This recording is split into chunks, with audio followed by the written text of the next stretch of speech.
Hey guys, and welcome back. If you're new here, my name is Ryan or RJR Productions, and today we're going to be making a Phase 1 Clone Trooper helmet. It took me almost 2 months to make this helmet, so I'd really appreciate it if you could consider subscribing and liking the video as well. Now, with all that out of the way, let's get into the build. The main basis for all of my helmets begins with a dome support. Now this dome support is a little bit different because the sides are flattened down and there's also a channel at the back for one of the pieces. There's also a few other supporting pieces like on the sides and the front, and these just hold up that main visor plate. I'm going to go ahead and curve this up and then glue it on.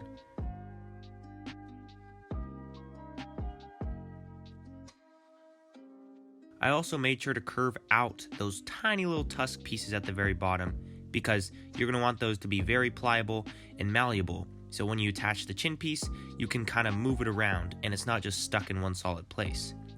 You can see that the chin piece is attached here, but I actually went ahead and removed it and then added it on later. Right now, what I'm working on are the walls that go inside the cheeks. The sides are a little bit more complicated because they have to have the right curve. I went ahead and added some back plates behind those, and this kind of fills out that whole cheek shape. Next up is the ear plate.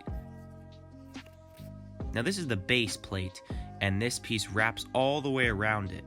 So what I'm going to go ahead and do is curve that up and then glue it on. I made a couple adjustments to the sides just to make sure that those pieces would fit. And they did, and I was really happy with the placement. Just made a couple more corrections and then glued it on. Now what I'm working on is that one flange lip piece that goes around the whole bottom. I want to make sure that this corner curves up and it curves around the whole backside and then matches with the chin in the middle. The other side is pretty much the same thing, and the main point of focus on this is that one point in the very front corner. It's a little bit hard to get this right, so I made sure to take a lot of time just to get the curvature looking good.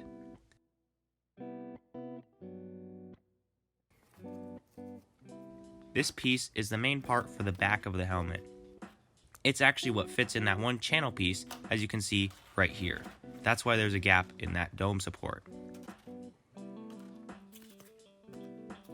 Here's another version of that same piece that I glued on the other side. It's just mirrored. I'm going to go ahead and glue it along all of the main seams and just make sure that it lines up in the back. This piece is the flange piece that attaches underneath the bottom edge. So I went ahead and curved that up and glued it on.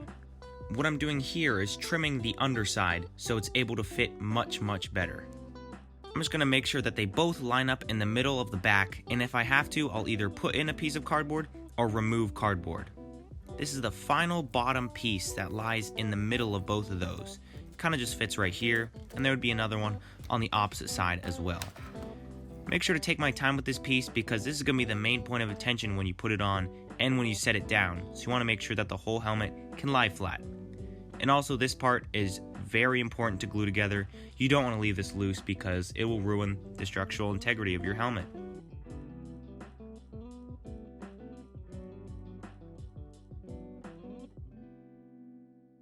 The next thing I did was go ahead and cover up all of the corrugation. You can see it here on that top part and also on the back. I made sure to get all of the edges so it would look nice and smooth once I spackled the whole helmet. Now I go ahead and glue in that back piece. It's very important to make sure that this piece is centered because if it's not, then you're going to have a big problem on your hands and you're going to have to remake it.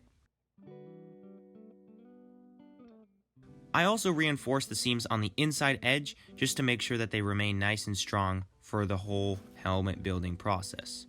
Now I'm building the dome. These parts are a new addition, which is an internal dome support that interlocks. And these pieces add on to this main dome support, but we need to cut out these 4 quadrants because they are no longer necessary.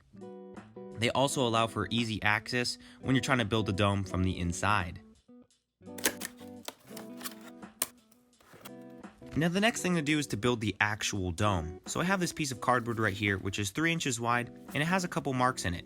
Those marks are 3/4 of an inch in on each side, and then they're around 1/4 inch apart from each other. What I went ahead and did was just fold all of them together and I made sure to cut all those slits out, and then I put some hot glue behind them so they would stay together, and it kind of bends into this concave shape that's a bit complicated, and a normal piece of cardboard would not allow you to get this complex shape. So that's why I have this kind of complicated technique. I went ahead and glued that all up from front to back, and then I glued it on at the front, measured it out, trimmed it, and glued it at the back. Now the next thing to do is to work on the sides of the dome. The sides of the dome are a little bit different from the main strip and also the 4 quadrant strips because it's thinner. The main one is 3 inches wide, while this one is 2 inches wide. And the reason why I have it like that is because if you look at a dome, it's more of a oval shape. So if you were to cut a hemisphere in half, you would have to fill that gap somehow, and that's why it's 2 inches instead of 3, because if it was 3, it would be way too wide.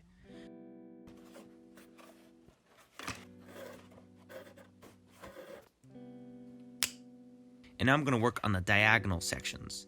The diagonal sections are kind of just exactly the same as that main front piece, and then you just fill in the gaps as necessary with more pieces of cardboard. You just hold them up, trace them out from the inside, cut them out with a tiny border, and then glue it back on, and make sure that all of the gaps line up, and you should be good. Again, this helmet is a little bit more complicated because there's that one flange that goes inside the dome, so I'm building around that versus adding that in later, which is what I've done in some past helmets. You can see me here filling in those triangles.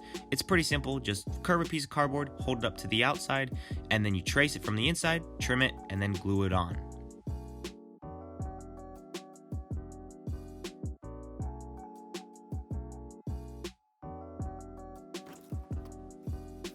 And now it's time to go work on that fin that goes on the top. So I made this one piece that kind of fits along the side, and here's how it lines up along the top of the helmet as well. So I'm going to go ahead and glue this on one side and then on the other side as well. And then I have this one strip that just goes from front to back and connects both of them together and makes it look very nice and smooth. Here's the whole entire finished helmet. You can see this circular piece that I added, and this just makes up that one detail at the back. And then I have a few other details like these side pieces, and these just go on the ears. So with all of that done, it's time to resin.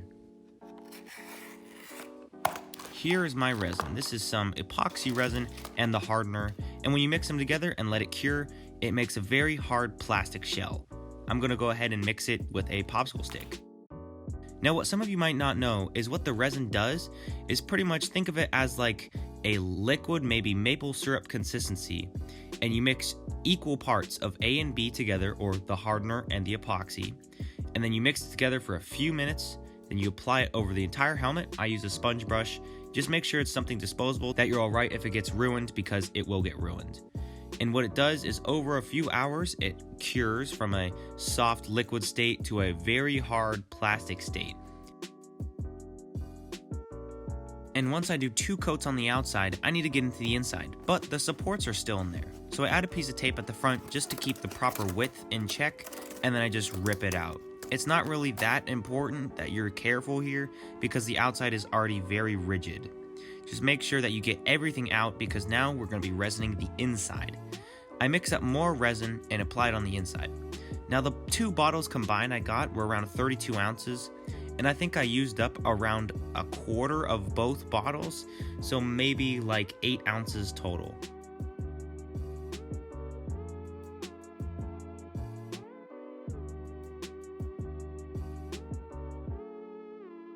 Pretty much the main goal with the resin is just to apply it until it's shiny on all surfaces.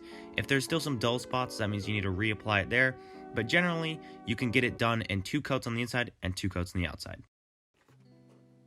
Here you can see some undesirable spots where the resin has pooled up, and we don't want that. So I take my X-Acto knife and I just scrape all of them off and out of all the gaps. And now it's on to sanding. Here's me with my mouse sander, and I'm just going over the entire surface of the helmet. Now this isn't to smooth it out, this is just to roughen it up to allow the spackle to stick to it. You want to try to get all the surfaces, and then all the spots you can't get, unfortunately you're going to have to hand sand those. Now here comes the most back-breaking and time-intensive part of this whole build, which is the spackling process. This is my least favorite part of the whole thing because you're sitting in one spot for an entire hour just applying spackle over the entire helmet. In case you don't know, spackle is like a wall putty that you use to fill in cracks and gaps. You can get it at any hardware store. I just try to fill in all the gaps. It does take a long time, but try to take your time with it to make sure that you don't miss anything or overlook anything.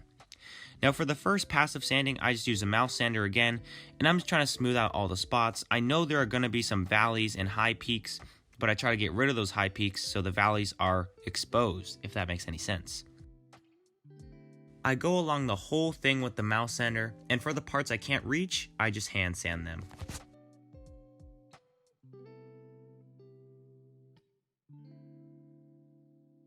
And now I go on to priming. I use a product called Rust-Oleum Filler Primer, and pretty much what it is just a very thick spray paint that can fill in a bunch of gaps and grooves, and also show you where the deep spots are. I went ahead and did 2 more layers of spackling, obviously not over the entire helmet, but over all the spots that needed work, mainly that dome. I think I did 3 over that, and then everything else was either 1 or 2. The dome is just what needed a lot of work, and I actually did another pass after this one seen here too. Then I hit it with some normal gray primer to prep it for the white paint. And that back groove is actually still going to remain gray. So I took my thin masking tape and I lined up all of the edges.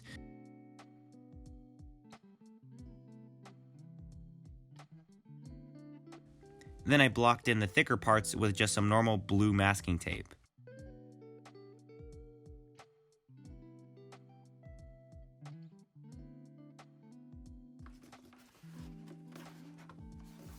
And now I'm going to go paint it flat white.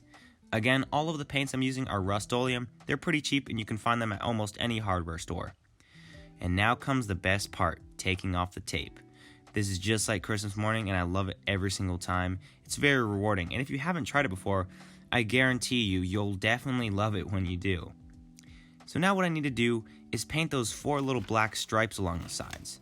Spend a little time mapping it out and using some math to divide it up where they were going to go, and then I painted it on with some flat black spray paint.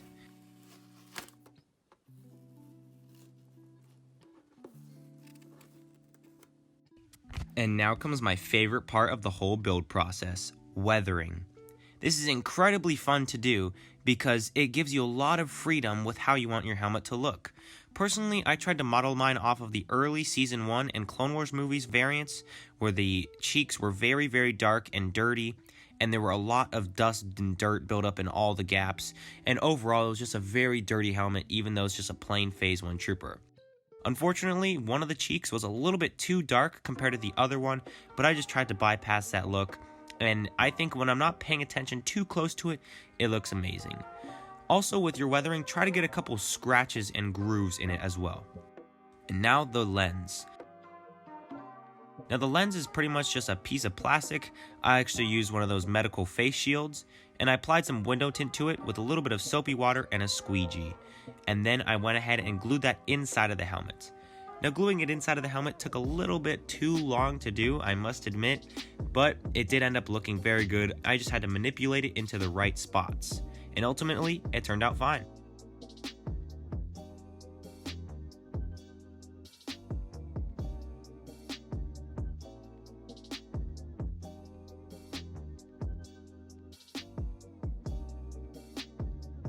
And now, for the final step, gluing on both of those ear plates.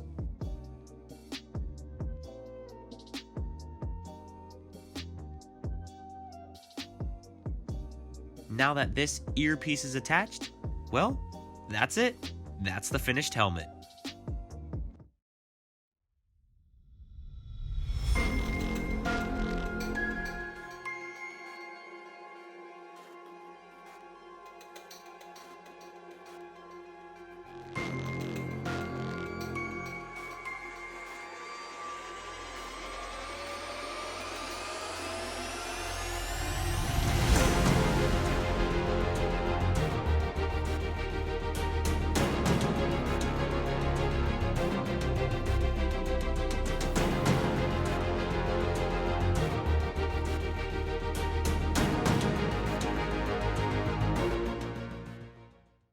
And after almost 2 months of not uploading, well, here it is, my Phase 1 Clone Trooper helmet. And although I haven't uploaded in a very long time, I will be having a video coming out fairly shortly that I'm already in the progress of making, so stay tuned for that. If you would like to make this helmet yourself, I'll be having the templates available on my Etsy store fairly soon. That'll be linked in the description. If you have any suggestions for what you want to see me make next, please leave them in the comments down below, and consider subscribing. Well guys, it's been a journey, but with all that said, I'll see you next time.